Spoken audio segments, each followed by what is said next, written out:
Şeyxülislam Əbdüssalam Axundzadə Salyani Qafqazın böyük alimlərindən, tanınmış ruhani və tədqiqatçılarından biridir. O, 1843-cü ildə Salyan şəhərində ruhani ailəsində dünyaya göz açmışdır.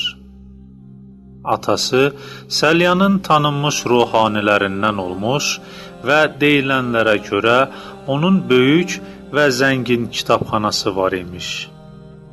Əbdüssalamın atasının dini elmlərə böyük maraq göstərməsi gələcəyin Şeyxülislamına təsir etməyə bilməzdi. Odur ki, kiçik Əbdüssalam gələcəkdə müqəddəs İslam dininin dərinliyini öyrənməyi qarşısına məqsəd qoyaraq Hovzə dərslərini oxumağa başladı.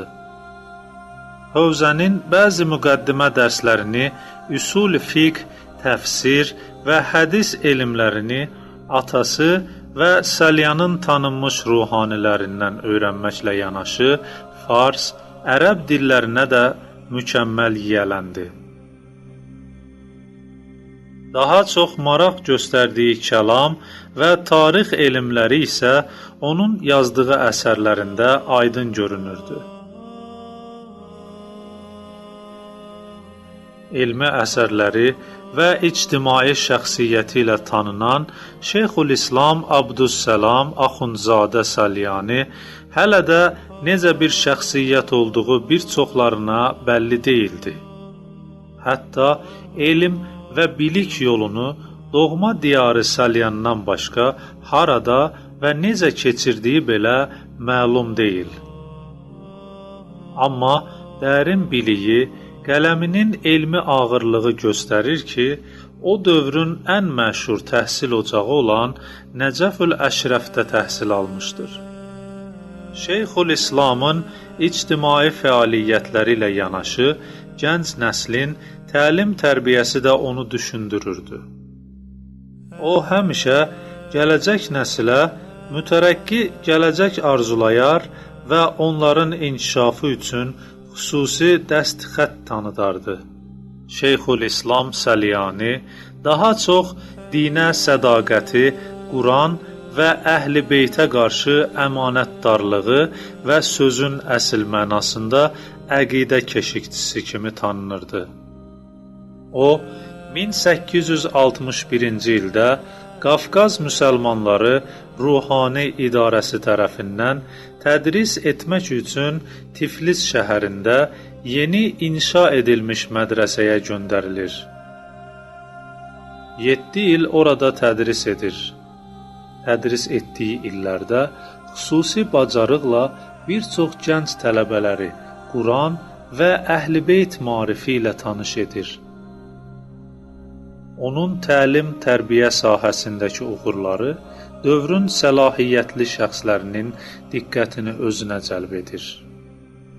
Elə buna görə də 1878-ci ildə Gürcüstanda yerləşən Qori seminariyasında tədris etmək üçün dəvət alır. Bu, onun dinamik inkişafı üçün yeni başlanğıc olur.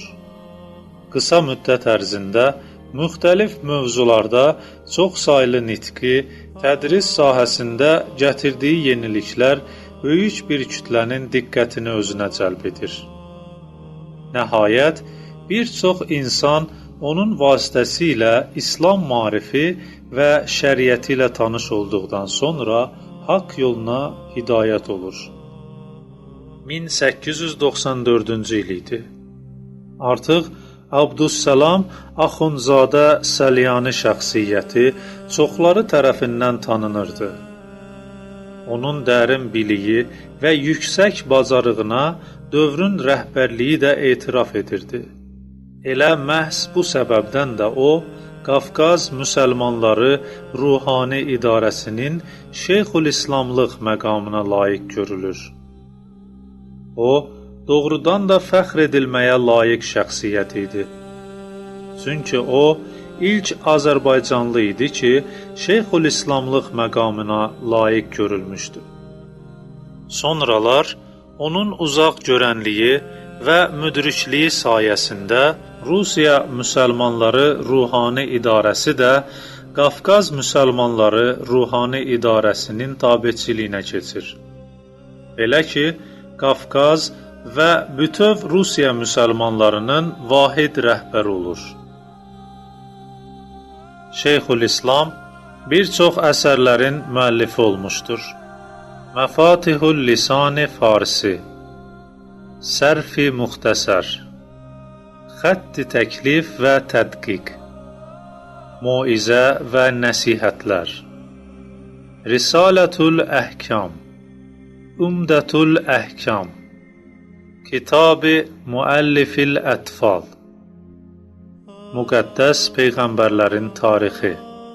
Bu kitab Şeyx Əbdüssalamın ən qiymətli əsərlərindən biridir. Dəfələrlə 1893, 1901, 1903-cü illərdə çap edilmişdir və Bəhai firqəsinin rəddi haqqında yazdığı əsər. Böyük alim və ictimai xadim olan Şeyx Əbdüssalam 1907-ci ilin noyabr ayının 18-də Tiflis şəhərində dünyadan köçür. Ulu Yaradandan ona rəhmət diləyirik.